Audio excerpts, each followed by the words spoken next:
मन मंदिरा गजर भक्तीचा.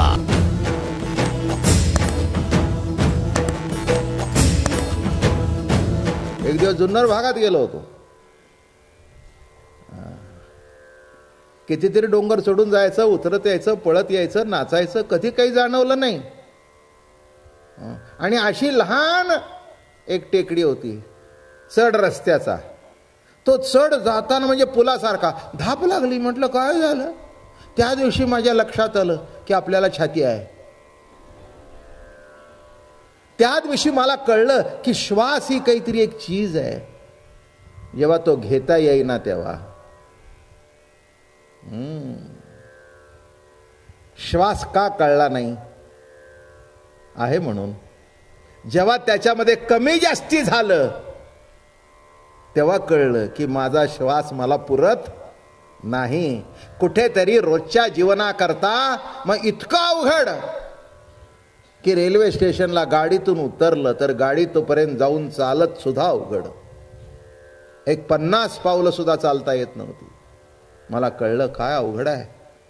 मग बरोबर झालो. पहिलं कीर्तन केलं मुंबईला. 80 सालच होते त्यावेळेला. 6-7 महिन्यात बरं झालं. पहिला अटॅक, आत्ताचं हे सोडून द्या. आणि मी कीर्तनाला जाऊन बसलो. अहो मला 2 शब्द बोलता येईनात. मला खरंच असं भरून आलं. म्हटलं पांडुरंगा अरे काय रे हे. जो मनुष्य दिवसाला 3-3 तास कार्यक्रम करत होता त्याला 2 मिनिटं बोलता येत नाही. मग मला कळलं देव आपल्याकडून बोलवतो हे किती महत्वाचं आहे. म्हणून आता मला प्रत्येक प्रवचन हा देवाचा प्रसाद वाटतो. खरंच आहे हो. मी आत्ताच सांगितलं, जे आप्पा बसले होते, म्हटलं 5 ब्लॉक होते मला. 3.5 वर्ष झाली ऑपरेशनला. 5 ब्लॉक होते. ते ब्लॉक तिथेच ब्लॉक झाले असते तर आयुष्य संपलं असतं. पण कुठेतरी तुमचे माझे ऋणानुबंध आहेत. तुम्हाला कृष्णचरित्र सांगायचं होतं, तुम्हाला गणपती सांगायचा होता. हे कुठेतरी देवाने ठरवून ठेवलं होतं म्हणून नवीन जीवन दिलं. नाहीतर हे अनुभव सगळे घेतले मी. काय सांगितलं असतं तेव्हा कळत नाही. देव विसरलेला नाही, सतत त्याच्या स्मरणात आहे. विस्मरण नाहीच म्हणून स्मरण करण्याची आवश्यकता नाही. स्मरण कसं करावं? सतत रामकृष्ण हरी म्हणायची गरज नाही आहे. प्रत्येक कृती करताना वा प्रभू तुझ्यामुळे सुचलं, प्रभू तुझ्यामुळे घडलं. हो, दुःख लागलं तरी त्याचं स्मरण करावं. कारण लक्षात ठेवा दुःखामध्ये सुद्धा दुःख रूपाने त्याचंच दर्शन आहे. बरोबर आहे ना? शिजलेलं अन्न तुमच्या ताटात द्यावं हे अग्नीचं रूप आहे. तसं चुकून हात तव्याला लागला तर चटका बसणं हे सुद्धा अग्नीचंच रूप आहे. आहे का नाही? पुष्कळ बायकांच्या हातावर नक्षी असते. ती पोळी टाकताना किंवा असा चुकून तवा असा लागतो. बरोबर इथे असं भाजलेलं असतं. काय झालं? नाही म्हणे चुकून तवा लागला. ज्याच्यावर अन्न हे पूर्ण ब्रह्म, ज्या अग्नीवर लक्षात ठेवा उत्कृष्ट अन्न शिजलं तोच नको तिथे चटका लागला. म्हणजे भाजणं हे सुद्धा त्याचं स्वरूपच आहे ना, नाही का? लक्षात ठेवा. तसं परमात्म्याचं सुख हे तसं एक रूप आहे, तसं दुःख हे रूपच आहे. म्हणून हे विसरू नका. या रूपातून तो भेटतो आणि दोन्हीचंही स्वीकाराल ना त्या दिवशी आनंद वाटेल. मग त्या दिवशी प्रभू खरा कळेल. चला एक गोष्ट सांगतो कृष्णचरित्रातली, छोटीशी, म्हणजे तसं काही गोष्ट म्हणून नाही. युद्ध संपलं, सगळं जवळजवळ संपलं. पांडव आणि कृष्ण परमात्मा एका टेकडीवर विश्रांती करता गेले आणि पांडवांची मुलं एका छावणीवर अशी झोपलेली होती.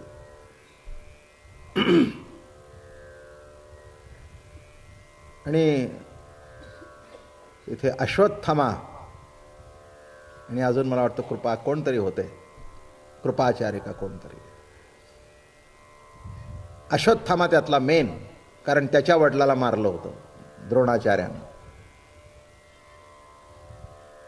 आणि तिथे आले. हे म्हणाले अशी मुलं कापून काढू. दोघं आले, मन चरकली. तिथे ते एक झाडावर गोबड होतं. इथे ते पक्षी होते, त्यांनी अशी कसं कसं कापावं, त्यांनी अशी मान घ्यायची आणि टाकायची, मान घ्यायची आणि टाकायची. जास्ती डिटेल सांगत नाही. हे आतमध्ये गेले आणि अशी निजलेली पोरं कापून काढली ओळीने. एकही मूल शिल्लक राहिलं नाही पांडवांच्या घरामध्ये. कौरव तर संपलेच होते, पण पांडवांचं कुळ सुद्धा नाहीसं करावं म्हणून एका रात्रीत कापलं. हाकार झाला जिकडे तिकडे. काय करावं कळेना. मग भगवंताला निरोप गेले, धावत आले आणि भगवंताला बघितल्यावर द्रौपदी गेली आणि त्याच्या गळ्यात पडली, मिठी मारली. अरे प्रभू, हे काय घडलं रे? तू सर्वज्ञ आहेस, ज्ञाता आहेस, कशा करता युद्ध केलंस? कशा करता युद्ध केलंस? काय भानगड आहे? अरे जे राज्य मिळालं ते भोगायला सुद्धा कुणी नाही रे कृष्णा. अरे काय केलंस तू? त्याच्या खांद्यावर मान टाकली, हंबरडा फोडून रडू लागली.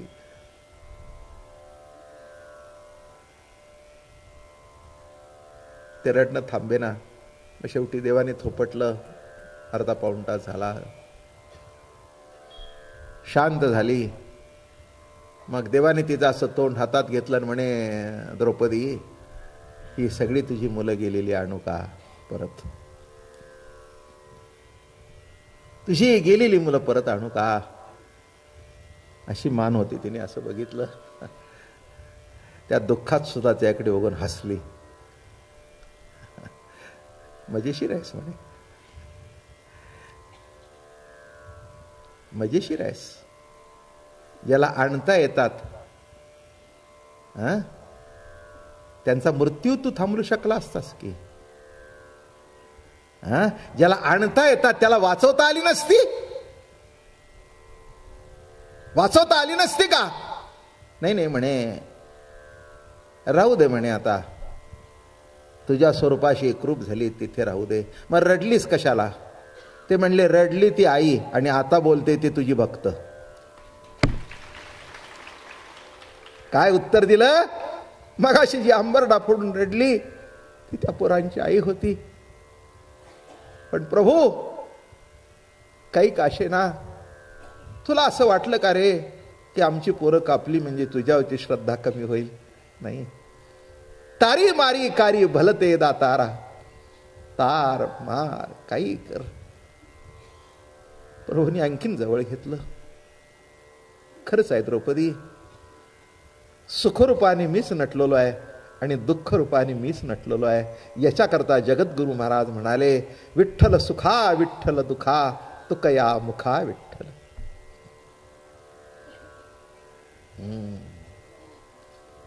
का द्रौपदी प्रिय होती? ती अध्यात्म जगत होती. सांगणं निराळं आणि जगणं निराळं. सांगता येतं सर्वांना, पण जगायची पाळी आल्यानंतर ते जगणं सुद्धा कसा मृत्यू असतो, तोही भाग निराळा आहे. तोही भाग निराळा आहे. म्हणून लक्षात ठेवा की प्रियतमा करता जीवन जगावं.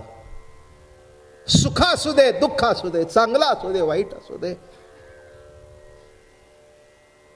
जाताना ऑफिसमध्ये भांडून गेला,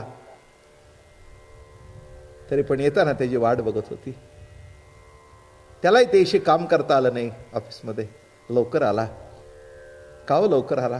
काही नाही, असंच. ओळखणं म्हणे, तुम्हाला नाही ना करमलं? कळतंय का प्रेम? मी नेहमी सांगतो, तुम्ही नुसत्या वैराग्याच्या गोष्टी मांडू नका. साधं पती पत्नीचं प्रेम जर तुम्हाला कळलं नाही तर प्रभू प्रेमाची प्रतीती कशी तुम्हाला येईल? नाशिवंत प्रेम जर कळलं नाही तर अविनाशी प्रेम कसं कळावं? कसं कळावं? मुलाबाळांच्यावरचं जर प्रेम कळलं नाही तर अव्यक्त रूप जो परमात्मा आहे त्यावरचं प्रेम कसं कळावं?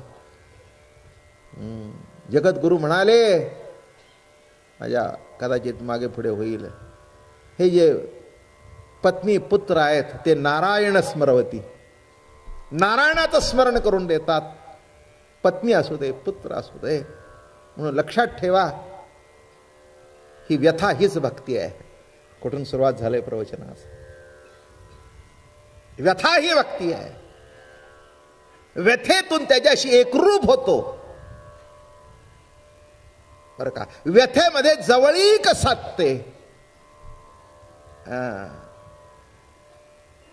किती दृष्टांत देऊ. एक पत्नी आजारी पडली. आजारी पडल्यानंतर तो मालक तिच्या जवळ सतत बसला. तेव्हा तो आजारी पडला, ती जवळ बसली. मग ती म्हणाली, आयुष्य गेलो पण इतके जवळ कधी बसला नाही. अगं म्हणला, तू आजारीच पडली नाही. मग तो म्हणला, मला असं वाटायला लागलंय आता इतक्या दिवस 40 वर्ष झाली, दरवर्षी निदान 1 महिना तरी मी आजारी पडायला पाहिजे होता. माझं म्हणणं कळलं का? व्यथा हीच प्रेम आहे, व्यथा हीच भक्ती आहे. आणि जेव्हा जीवनामध्ये सुखदुःखाची अवस्था येते तेव्हा प्रभूशी जास्ती जवळ मिळता येतं, जास्ती जवळीक होते.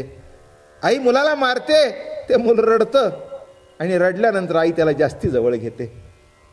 त्या दिवशी आई काहीतरी गोड करते. मग नवरा विचारतो, का ग आज गोड केलंस? नाही हो, तो मग अशी दंगा करत होता, मी इतकं मारलं पण तो फटका इतका जोरात बसला की 1 तास त्या गालावरचे वळ उठले नाहीत, म्हणून आज त्याच्याकरता गोड केलं. पुन्हा कालचं प्रवचन आठवा. असा प्रभूशी संबंध जोडा, म्हणजे चापट बसेल पण प्रेमाचा शिरापट मिळेल. मन मंदिरा गजर भक्तीचा.